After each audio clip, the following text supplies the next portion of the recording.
Today, I'm going to be showing you guys my 8 top tips that help me improve in Warzone to increase the amount of kills I get every single game, to increase my game sense, increase the way I move around the map, and overall just improve my game on Warzone and Rebirth Island. But before we do get into today's video, guys, if you are new around here, be sure to subscribe to the channel notifications to turn on miss any more videos on the channel. If you do enjoy it, smash thumbs up and let me know your thoughts on this in the comments below. But let's jump straight into it right now. And the first thing we're going to be talking about, guys, is going to be our sensitivity, as this is something that is very, very important to winning gunfights, being able to track your opponents and overall just getting around the map and having a better gameplay. So what I highly recommend you guys do is scrap whatever sensitivity you are on right now, unless you are super comfortable with it. Drop it down to around about 5.5 and also bring your maximum ADS sensitivity down to around about 0.7. Start off with this sensitivity, and I know it's probably going to feel slower because some of you guys are probably on much higher sense, and I know it's going to feel slow, but what you want to do is then get into a game, feel how 5.5 feels. If you can track well with it, if it feels okay, you can slowly start increasing it if it's not too slow.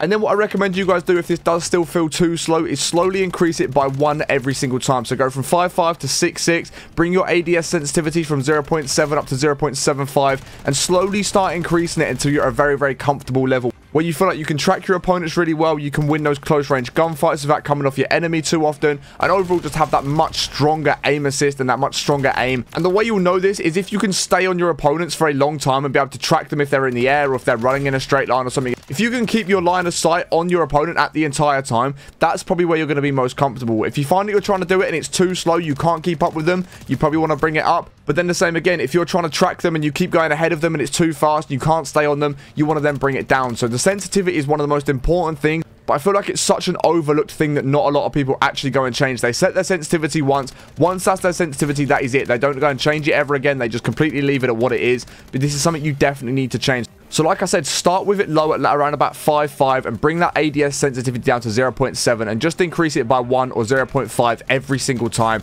that you do actually want to make an improvement on it. And remember, most pro players play at about 6.6. So even the pro players don't even have the craziest sensitivity. They've not got the 2020s like you see some people run on Rebirth. Obviously, I understand some people are going for clips, movement clips and things like that, which is why they run the high sense. But if you just want to improve your general game and just be better at the game in general, starting it with about 5.5, 6.6, 0.7 on the ADS sensitivity multiplier is going to make such a big difference to your game. So once you've mastered your sensitivity in game, you want to work on rotating around the map. And what I mean by this is getting from area 1 to area 2 without running out into the open too often. You want to find the best routes around the map, the best way to get about the map without actually running into open areas where you can just get beamed at from all different types of angles, because this is something I see a lot of players do that aren't great at the game. Let's use Rebirth as an example. They'll run out of prison, they'll go towards control center maybe, and they just run out in the field. There is no cover for them at all. They're just an open target, and anyone with a decent bit of aim and a decent bit of game sense will take them out of the game within 0 seconds. It is just so easy to take them people out. What you want to do is work on your rotations. How can you get from one area to the other area, but whilst remaining in cover? Is there a couple buildings you can get into? Is there a couple of walls you can run near? Because if you do start getting shot at, you can then just jump and lay behind the wall, get your plates back on, and then take that gunfight from a head glitch position with a wall. Or like I said, can you get into a building, use that building as a bit of cover, listen to your surroundings. Are there people in that building before you go storming in there? Work that out. If there is, try and take them out of that building before you move on to where it is that you're trying to do. Stop running out in open areas. Stop just jumping off of buildings and trying to parachute all the way down. You're just going to get taken out the game so easily if you come across a decent player with a decent bit of aim. They're going to gun you out of the air, they're going to gun you out of that open space, and it is just something that a lot of players need to work on, but they don't realize that's where they're going wrong.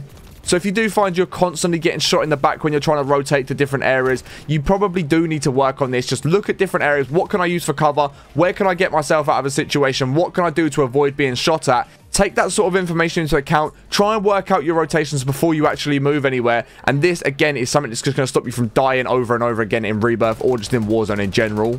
And that also brings us on to my next tip, which is going to be to use audio as your surroundings. Make sure you've got a headset or headphones to some extent. Stop trying to play out your TV audio, because you can't get an idea of where the footstep audio is. Whereas if you've got a good headset, you can understand, right, these enemies are on my left, they're on my right, they might be above me, that might be below me. Footsteps are one of the most important things in this game, to understand what your surroundings are, because like I said, if you're trying to rotate and go into a building, you don't just want to storm straight into the building with no idea of what's in that building. Otherwise, you're probably going to run into another team. You're just going to run in, you're going to die straight away. What you want to do is run up to the building, have a little listen. Can you hear anyone in there? Yes, you can. Are they on the top floor? They are on the bottom floor, same level as you. Try and work that out, and then slowly start making your way through that building, taking out your opponents as you go. Your audio is such a big thing that you guys need to definitely use. Turn up your game volume a little bit if you can't hear footsteps, and I'm sure sure there's probably loads of videos out there with the very best audio settings, so you can go and watch those to give yourself the best advantage when it does come to the audio settings. But footsteps are going to make such a big difference. You'll hear if people are running up on you, you'll hear if there's people near you, and overall it's just going to give you a much better game sense of what is actually going on around you. Next up is going to be 3 different tips, but all tied into one essentially, which is going to be movement. Movement is something that is going to win you so many more gunfights. It's going to keep you alive for a lot longer. It's going to get you around the map a lot faster, and overall is one of the most important things that you see in Warzone. As I'm sure you've all seen those Rebirth Demon movement videos that are out there where everyone's just wild slide cancelling everywhere, jumping around. But we're not talking about that sort of movement. What we're going to be talking about is actually giving yourself a better advantage in gunfights. Things like drop shotting and jump shotting are things you definitely need to get into your game, as this just makes it a little bit harder for your opponent to hit those key areas for those headshots and those chest shots. Because if your opponent, let's say for example, is lined up on a chest shot and you start jumping, they're start going to hit your lower torso to the top of your legs, whereas you know you're going to jump, so you can adjust your aim to keep that in that key area at all times, which means you are probably more likely to drop your opponent a lot faster than what they are going to drop you, because you're hitting those key areas whereas they're not. Same with drop shot, and if you know you're going to go down, remember to bring your aim up and keep shooting at those key areas, whereas your opponent probably isn't going to expect you to drop shot. So these are 2 things you definitely need to start practicing and getting into your gunfights. If you are in a gunfight, jumping a couple times, but like I said, remembering to keep your aim on those headshot, chest shot sort of areas, or if you're going to drop shot, again, it's going to throw your opponents off, but just remember to keep aiming at those key areas like the chest and head areas so you can take your opponent out of the game nice and quickly. As like I said, overall, this is going to give you a much bigger advantage within the gunfights, because it means your opponents are probably going to stop hitting those key areas, meaning they're going to do a little bit less damage to you. And if you can continue to hit those chest and headshots, you are going to take them out of the game before they can probably drop you. The next little movement tip that we do have, guys, is learning how to slide cancel. Slide cancel is great because it's going to allow you to challenge corners a lot easier. It's going to give you a little bit of a camera glitch when you do go around corners. It's going to help you get around the map a lot faster because it resets your tactical sprint. And overall is one of the best things, and one of the things you'll see all the pro players doing within this game. So if you can't already slide cancel, or you don't know how to slide cancel, you need to learn how to do it, because it is going to make such a big improvement to your game. Like I said, slide cancelling is going to reset your tactical sprint, which is going to allow you to get around the map a lot faster. And then once you manage to actually master slide cancelling around the map to increase your tac sprint, what you can then start doing is implementing this every time you're challenging a corner. Slide cancel into the corner, and it's going to give your opponent this sort of little buggy camera glitch where you actually just sort of glitch around the corner a little bit. It's not a crazy glitch, but you do get a little bit further around the corner. So if your opponent is just watching the corner the whole time, you can then just glitch past their line of sight and actually get that kill if you know where they are. Remember though, if you are going to be slide cancelling around corners, you want to make sure your aim is going to be on the area of your opponent. So you're going to run into the corner, you're going to slide facing forwards in the direction you want to go, but then as you're sliding, you then want to turn to be facing the way that your opponent is, because otherwise there's no good just slide cancelling around a corner and facing away from your opponent, because they're just going to shoot you in the side. You want to make sure you are aiming at where your opponent is going to be once you do go around that corner, so you can take them out of the game without them expecting it. And of course, like I said, tactical sprinting is, again, one of the best ways to get around the map. If you don't already know how to tactical sprint, it is by double tapping the analog stick. It's going to get it in, but you can change it in the settings so that it automatic tactical sprints, which then allows you to slide cancel. And as soon as you come out that slide cancel, without having to double tap your analog stick, your character is going to start automatically tac sprinting. And again, this tac sprint is what's going to allow you to get around the map nice and quickly. It's the fastest method of sprinting around the map, so you definitely need to make sure you have got that setting turned on. So once you come out those slide cancels, you're automatically tac sprinting back into a slide cancel to reset the tac sprint, and you can keep going, and that's going to get you around the map nice and fast. And of course, like we said before, getting around the map fast is going to allow you to get you to different areas of cover fast while you're rotating, and it's all going to start tying in together once you start implementing all this, making your game improve a lot more. So the next thing you guys need to learn how to do is make the most of your rotational aim assist. And essentially what this means is once you're in a gunfight, if you're slowly moving your left analog stick around in circles, just back and forth, very small circles, it hasn't got to be anything crazy, it's going to make your aim assist super sticky. If you watch any pro players, any top level players, if they're in a gunfight in a serious situation where they're not trying to troll someone or trying to hit clips, you will find that they are slowly moving around in a little circle because it keeps that aim assist super sticky. And of course, as we all know, sticky aim assist is the best type of aim assist because it means we're going to be hitting a lot more shots on our opponent. We're going to be stuck to our opponent, and it's going to make it very easy for us to track them and take them out of the game in general. So this is definitely something you want to be working on, and you can do this quite easily, guys. You can just go into a normal game and just practice it without even playing against opponents. Just get used to aiming on a certain subject whilst moving your left analog stick around, so you can just remember to keep your crosshairs on where you want to be shooting whilst you're doing these little circles, and then eventually, once you get comfortable with it and you get used to it and you get a good feel for it, you you can take it into a regular game of Warzone, just start applying it, and I tell you now, your aim assist is going to feel so much more sticky. It's ridiculous. So the next tip is going to be positioning, guys, and I guess this does sort of tie into rotations a little bit, but your positioning is something you need to master for your gunfights. You want to be in the best sort of position to actually take on any sort of gunfights. We all know high ground is a great area for gunfights because it does make it hard for your opponents to turn around and hit you. You're going to get a nice clear view of where they are going to be from an up point of perspective. Then you also want to make sure you're doing things like abusing head glitches. Every time you're looking to get in a gunfight, what can you head glitch? What's going to give you the most cover from your opponent's shots? If they're out in the open and you're on a head glitch, majority of the times you're going to win that gunfight unless they've got a very, very good shot. Because your body is basically fully covered other than your head and maybe your chest, whereas they're going to have their entire body exposed, making it much, much easier for you to hit those shots in general on your opponent. And this is just overall something you need to work on, is just positioning yourself in perfect positions for gunfights.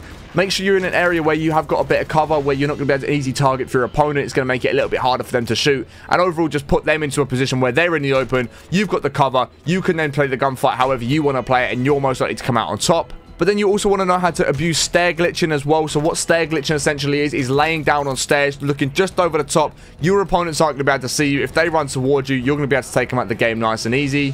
And just learn what works well for you, what sort of positioning works well for you in gunfights. Where are you winning majority of your gunfights? Is it high ground? Is it on head glitches? Is it on stair glitches? Where is it that you're winning majority of your gunfights? And try and position yourself in very similar situations for the majority of the gunfights that you're getting into. I know, of course, you can't position yourself perfectly for every single gunfight, but you want to try and find somewhere with decent positioning for gunfights you are going to be getting in. As I mentioned before, this is going to give you the opportunity to have a bit of cover, make yourself less exposed to the opponent whilst they might be out in the open, and making it a much easier gunfight for yourself. Whereas for them, it's going to be a very difficult gunfight because they're going to have to hit headshots or maybe chest shots at a very maximum, and it's going to be much, much harder for them to take you out the game.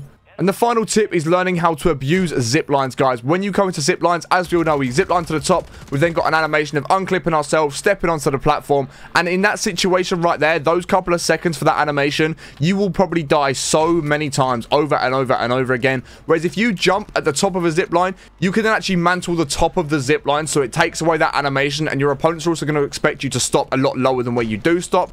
Or if you learn how to really master zip lines, you'll probably see a bunch of streamers do it where they zip line up, they jump off at the top, and it boosts them up into the air, where they're then going to come back down and they can start getting a couple shots off at their opponent, zip line back up, do the exact same thing, get some more shots off down their opponent, zip line back up, and then jump onto the platform. If you can learn how to master zip lines, you are going to get so many more kills from zip line situations, zipping onto the top of buildings, whereas you did before, because like I said, you're removing that entire animation. And I guarantee you have died from that zip line animation with at least once within your time of playing Warzone.